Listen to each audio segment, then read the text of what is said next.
Hey class, it's Theo Slegers here. I'm going to be talking to you today about the transition from analog to digital technologies in the 1990s. So I'm going to start with the DAW, the Digital Audio Workstation, or the DAW. The first one that came out in the format we know as a software application for recording and editing was Pro Tools, the first version. It was released in 1991 and was composed of a hardware interface with 4 input channels and 2 software applications, ProDeck, which was another company's design, and ProEdit. ProDeck was used for your recording. You could record up to 4 channels. There was some basic effects that you could use on it, but you probably wouldn't. And then you could take those recordings over to ProEdit and edit them and to some extent sequence them, but sequencing didn't come along in the way we know it until Pro Tools 2. So this gave you your visual representation of the waveform on your computer and allowed you to do all the basic things that we do today, like cut, copy, paste, and most importantly, undo. These basic computer functions are the real shift. They're the real thing that changed in editing and recording, because now, unlike the destructive editing that you would do on tape with analog technology, analog tape, you could record something and then try out as many different edits and techniques and things on one recording without ever having to destroy it, because you could always go back and just press undo.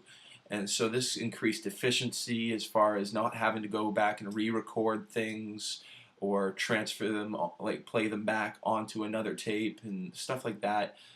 It just gave it all to you, and gave all these options to you with just a click of a mouse, right? So that, I'd say that's the biggest change when it comes to recording in digital as opposed to analog. In the subsequent versions of Pro Tools, you had new things coming up, more channels that you could use. The sequencer and the editor got better.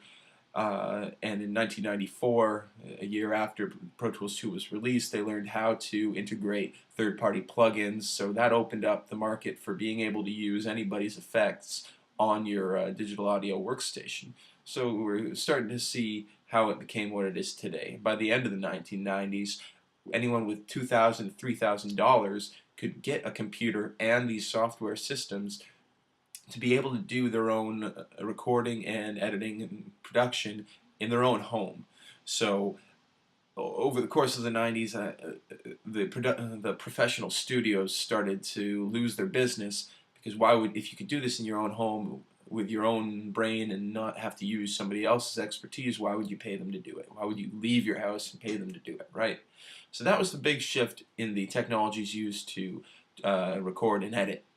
Now, the other big shift was in the dissemination of the music and the generally just any sort of digital files. And this came largely with the MP3 and the use of the internet. The MP3 was patented for the first time in 1996, although it had been being researched since the 70s. And what it really did was allow you to shrink the size of your files. So the standard audio file on a CD could now be shrunk to a 1/12 of the size, with losing almost no information or sound quality. And in 1999, when Napster came out, this was the first platform for peer-to-peer sharing designed specifically for music. So when that came out, people started buying CDs, ripping them onto the computer, turning them into MP3s, and then sharing them. And at this time, also the MP3 player came out. So there was less and less need to buy CDs. So this is where the big commercial music industry started getting hit the hardest and lost revenues. And this sparked the controversy that we've all been dealing with for the last 12, 15 years, and it still isn't resolved. So 1999 also marked the last peak in CD sales. Since then, and 10 years later, in 2009, CD sale revenues were down 50%. So this is what digital technology has done for us, and it's basically made the whole sound recording industry a bit more much more accessible to the individual. Look at the industry today. We're all doing it in our own bedrooms and making lots of music and putting it out on all sorts of music sites. So this is what happened. It came out of the hands of the few and was given to the uh, the masses to do whatever they want with it. See what we do next with it. That's my presentation. Hope you enjoyed.